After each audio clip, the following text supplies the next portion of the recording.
Yo, yo, yo, what's going on, Jazz Nation? We're back here with Salt Lake Takes for episode 12. I'm pretty sure we're at.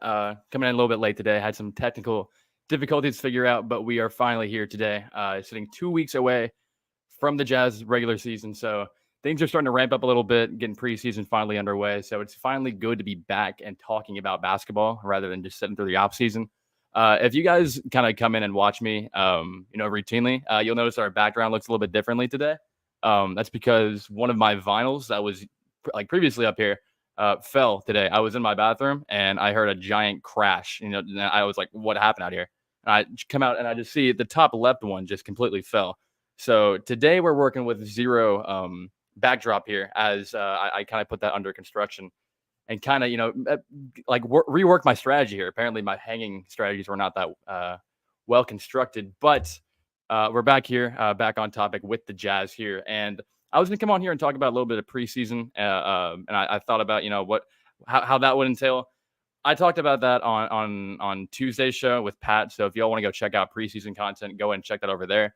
I wanted to take tonight and look into the season a little bit more, look a little bit ahead, and kind of give my take on four of my bold predictions for the season.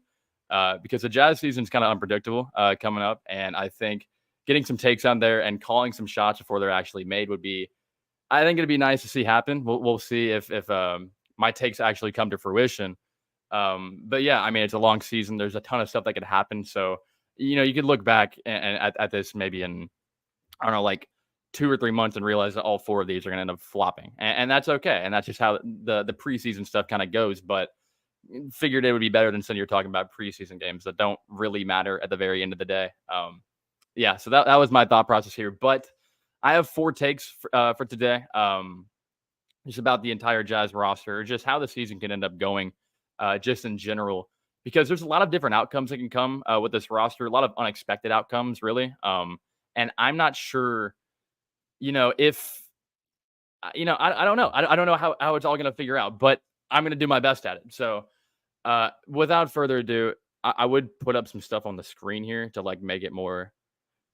That's gonna take too long. I'll hopefully y'all just follow me through it. We'll be better prepared, next week. Today was kind of, got to get things going. But with my first bold prediction for the Jazz season coming up, I would say Kelly Olynyk will be traded come February or just trade deadline. I think Kelly Olynyk is probably not staying on this roster for the full duration of the season. For a few reasons, I think it kind of makes sense for the Jazz to deal off him at some point this year. And that's not anything against Kelly, because I think Kelly can still be a contributing piece to, any kind of roster. But that's kind of the point of the Jazz dealing him because he is on that expiring contract at this moment. He's 32, and he provides a lot of valuable traits to what a competitive team would be looking for. You got size, you got shooting, you have versatility, and also some playmaking and just some veteran leadership. That's really just what Kelly provides.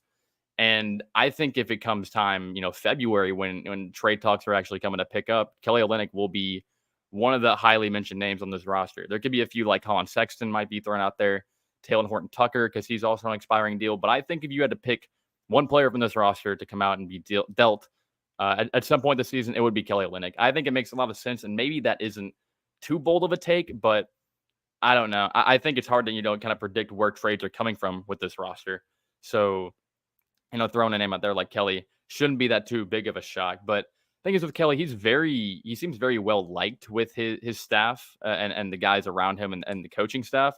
I think he's well liked in the building. He's just kind of like that veteran guy, brings good vibes, good energy, and brings production along with it. So you kind of do need a guy like that in the locker room, especially with this young team, having that, like guidance and that, that presence in the team is not overlooked, of course, because you have guys like him and Clarkson as your veterans. But, when it comes to developing this roster, how many guys are going to be out there? It's going to lead the charge. It'll probably be Kelly Olynyk and Jordan Clarkson because they are the two veterans on this roster. Maybe you see a guy like John Collins come in and really, take some of that role. But I think as far as it stands, it would make a lot of business sense to come and deal Kelly Olynyk midway through the deal, midway through the year. Because it just makes sense considering the amount of talent you have at the position or around the position on your roster currently. Because look at a power forward position like he'd mainly be playing, or just that big. And they kind of stretch the floor and be versatile in many different ways. Markkanen can play that role. Of course, he's your starter. You don't want to, but he can play that role. John Collins, you just brought in, he can easily play that. You have Taylor Hendricks, you just drafted. So there's 3 guys right off the bat that can come in and take some of those minutes if you did deal Kelly. And then you have like Samanic down the roster. You have Simone Fontecchio down the roster. So if the Jazz were to come out and deal a guy like Kelly Olynyk, it wouldn't be, totally unreasonable to come out and do, because if you ask the right team, you may be able to squeeze out like a protected first round pick from him. I don't think that's too out of the ballpark here, because I mean, if you're looking at a contending team and you're going to be able to bring in type of presence in that, and maybe like a 12-point per game scorer, get some rebounds, shoot the ball efficiently, I mean, that holds value in this league, especially for on the open market when it comes time when teams are making moves to finalize their roster to make that championship push.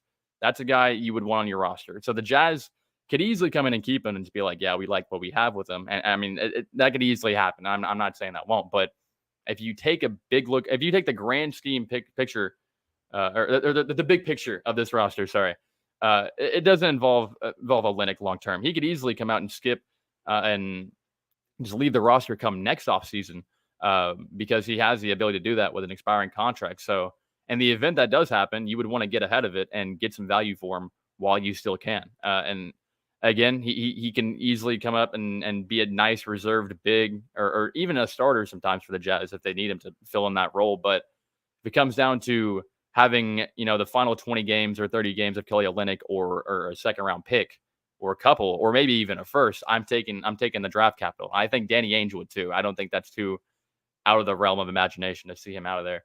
And that just kind of happens with this type of team. You're going to see guys that you may not want to see, dealt or shipped off, but it's a business at the end of the day. There's a lot of talent in this roster that's kind of waiting in the cards. So just getting off a guy like Kelly Olynyk might not be the worst thing to do. Moving on, though, my first one of the day. Second, here. Nah, we're not going to type it out. That's going to take too long. I wanted to put up, just like a text bubble so people that come in and during the live stream kind of see it happening.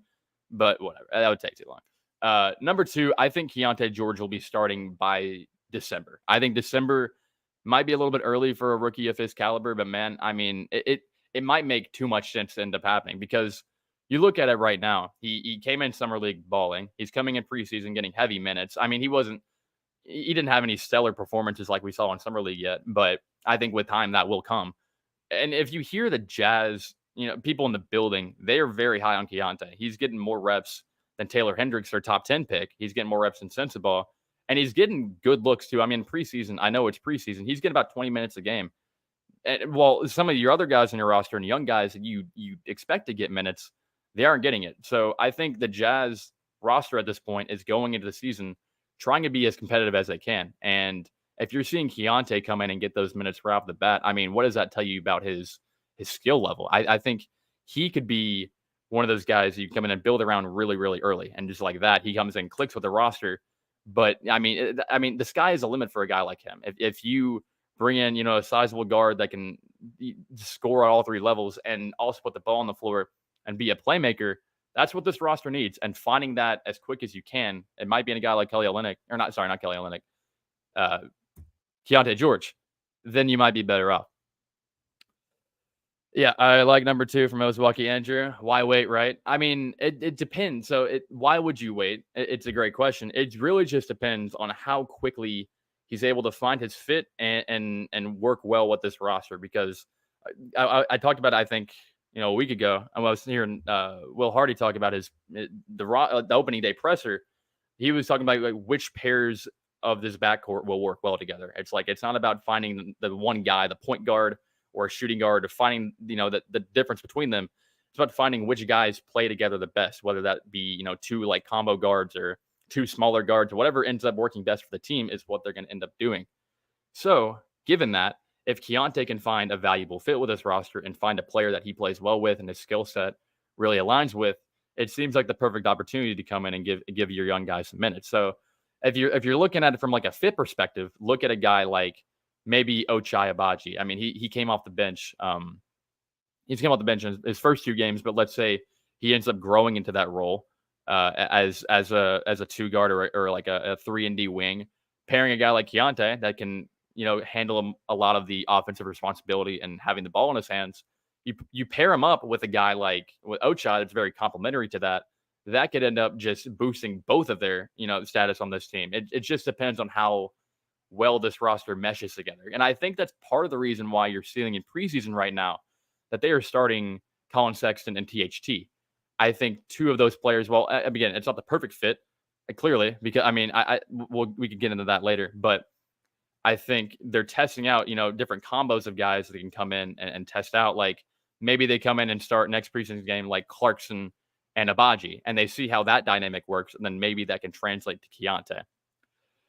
As Walkie's saying, what's more important, starting or playing starters minutes? Example, George come off the bench and plays 20, 30 minutes. I think definitely I would say that just the experience in general would probably be what you're looking for. Because, you can be a starter at the end of the day, but then play 20 minutes, and then you're losing out on the 10 minutes you might get off the bench with 30.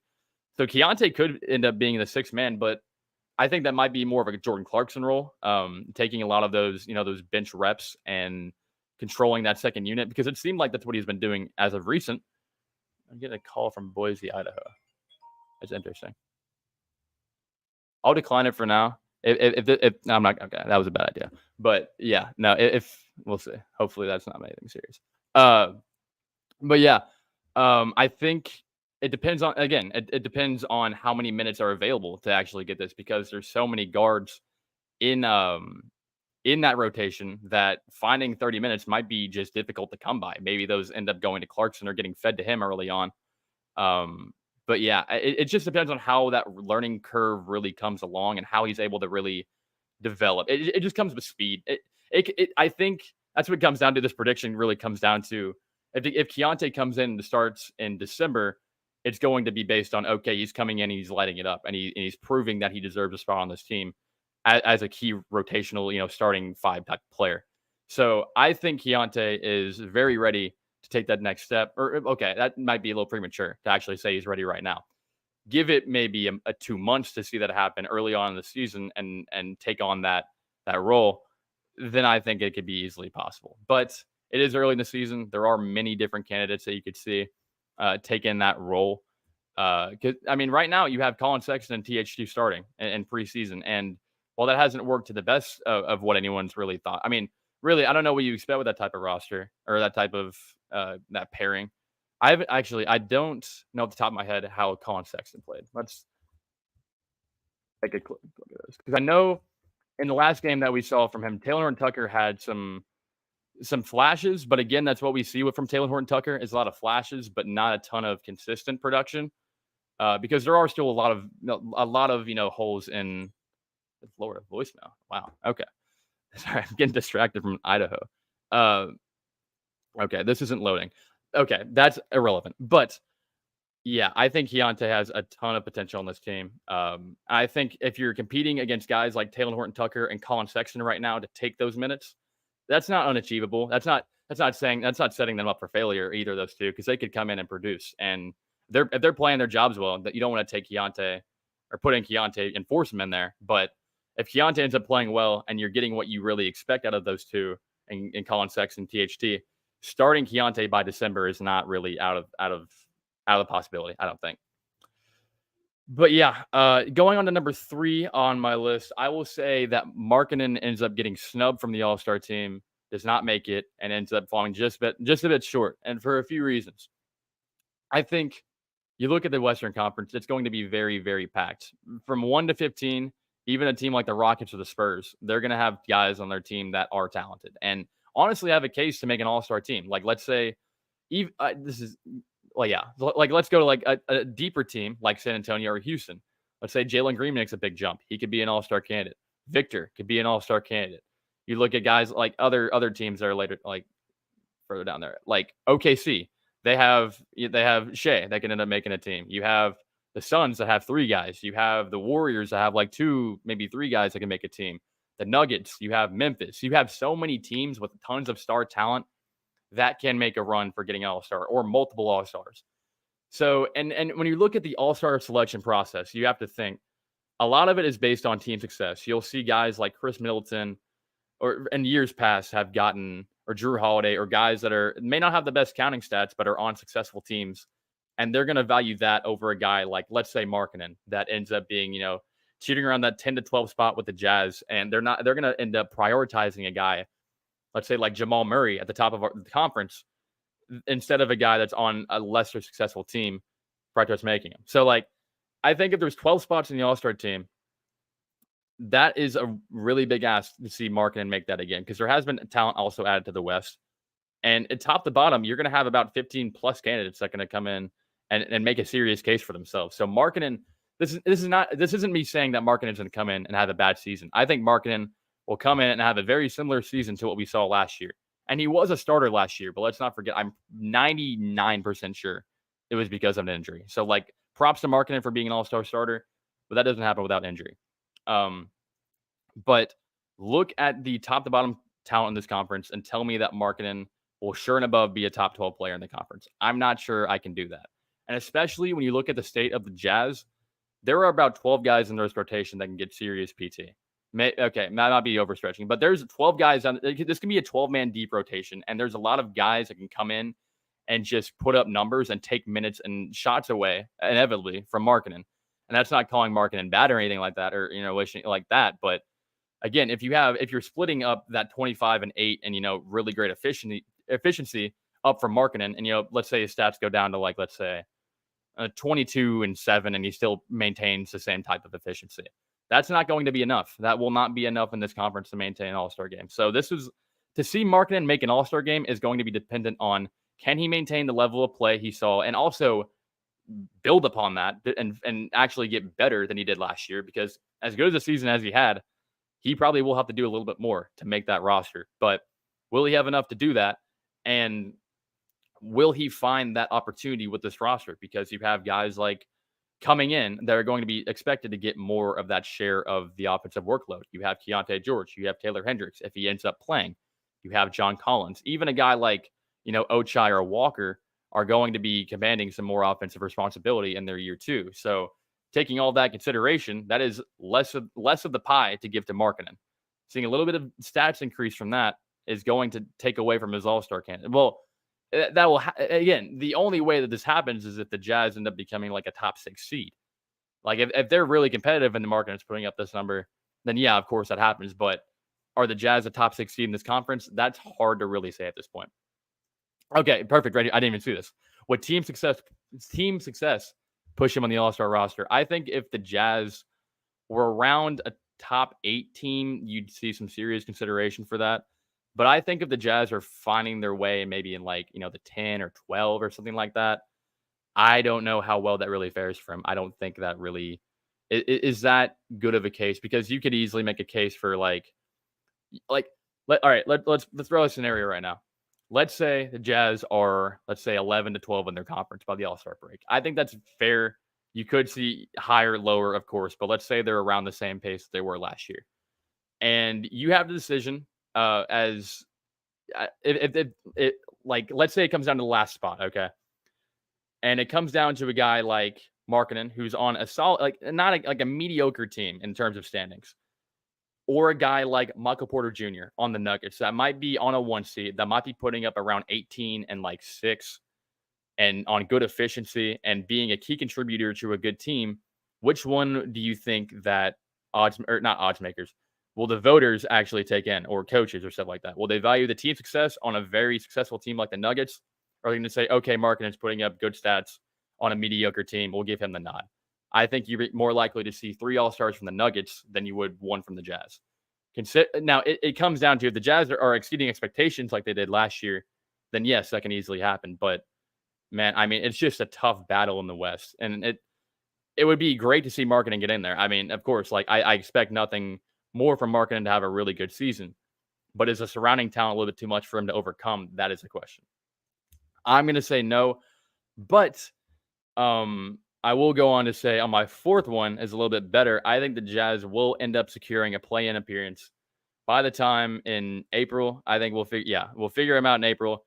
I think the Jazz will end up making the play-in for a few reasons. I think it comes down to this. First of all, this team is young, growing, and going to be better than last year, regardless. This team did not get worse. It got better. It's going to be healthier. going to be much improved. Of course, like the Jazz, they had a really good first half of last season and kind of fell off and kind of tanked, whatever they wanted. Yeah, they did what they did last season, but it showed that this team can be competitive, and they only got better. And he got deeper as well, and that's very important considering that this conference is very top heavy. The Western Conference is very top heavy. You have a lot of top end talent, a lot of top guys that are going to be in and contribute. But the depth on these rosters, on these really high end rosters like Phoenix and LA and Golden State, and even Denver has lost some depth. Like all these competitive teams that are like, and this goes for a lot of teams in the conference. Like let's say, like Minnesota is lacking on a little bit of depth, and New Orleans is probably fine in that area. Like the Clippers, another team that struggle to find depth on their roster. When that comes into play, when you have injuries on your team, there is going to be injuries bound to happen throughout this entire year. Hopefully it doesn't. Okay. Hopefully it doesn't happen. Hopefully this year is completely healthy 100%.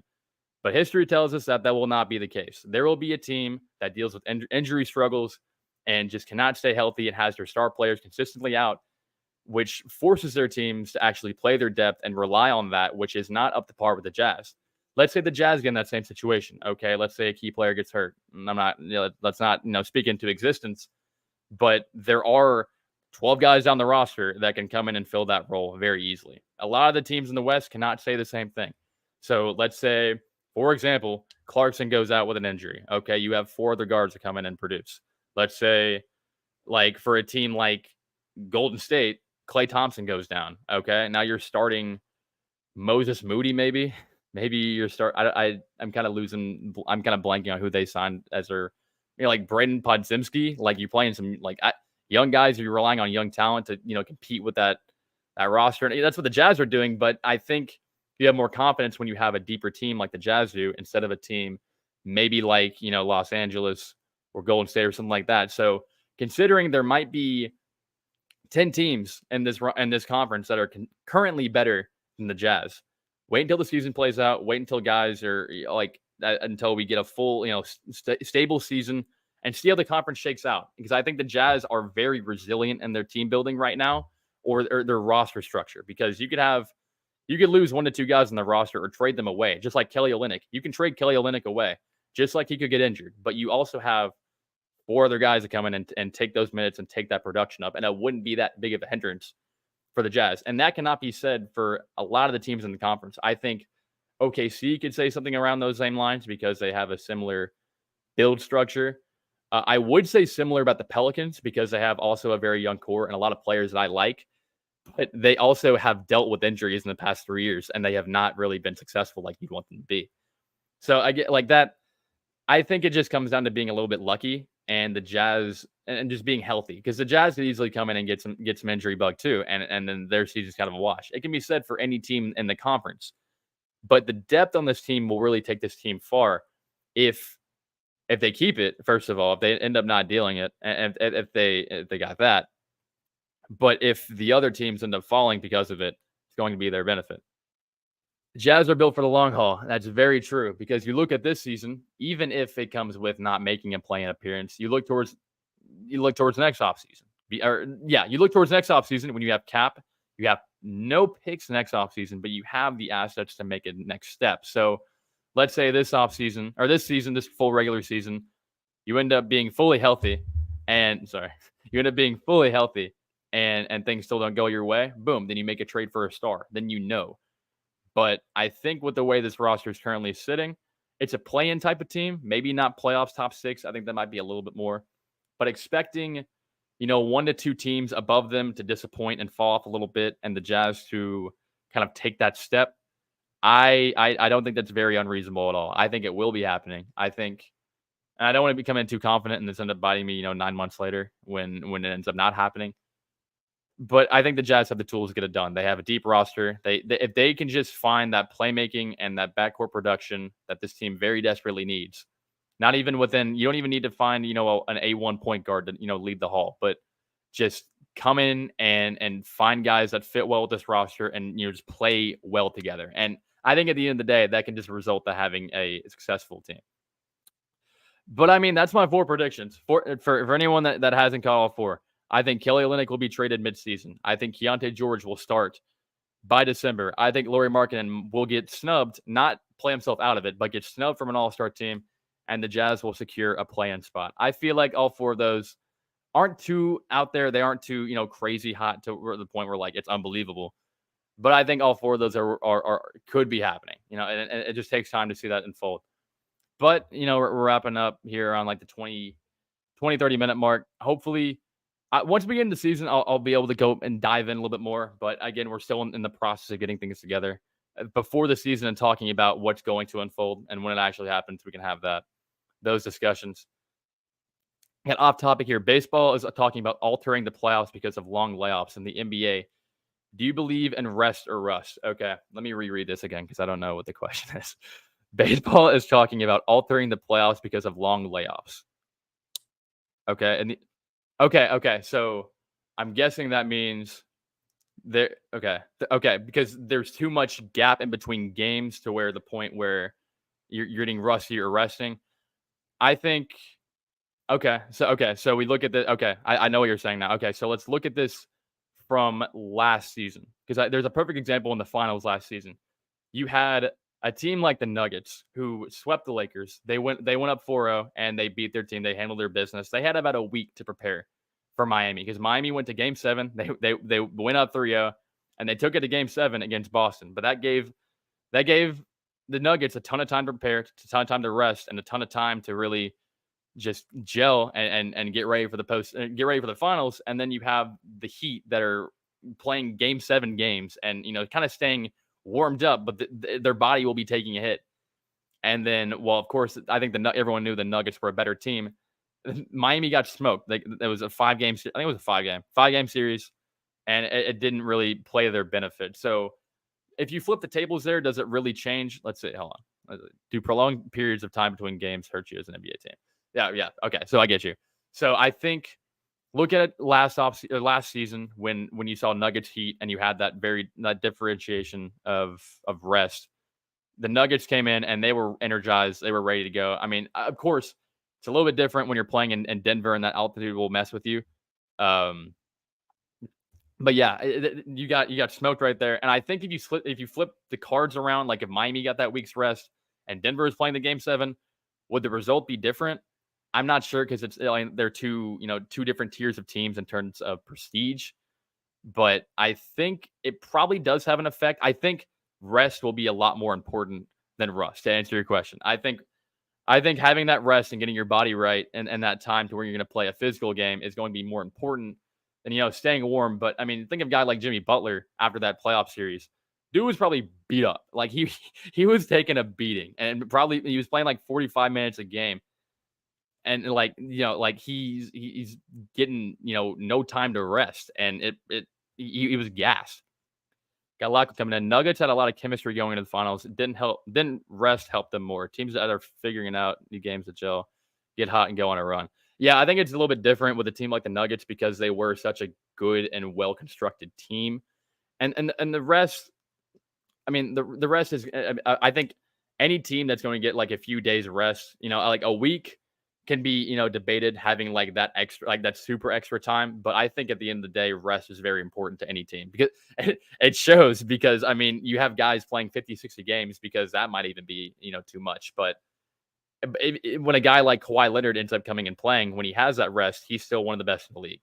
So I think the young teams will need that time to gel and maybe play those games. Like the younger teams that are more resilient with their bodies and be able to do that type of stuff. But the more established teams that are actually good and ready to compete, I think they can play pretty well no matter what the rest is.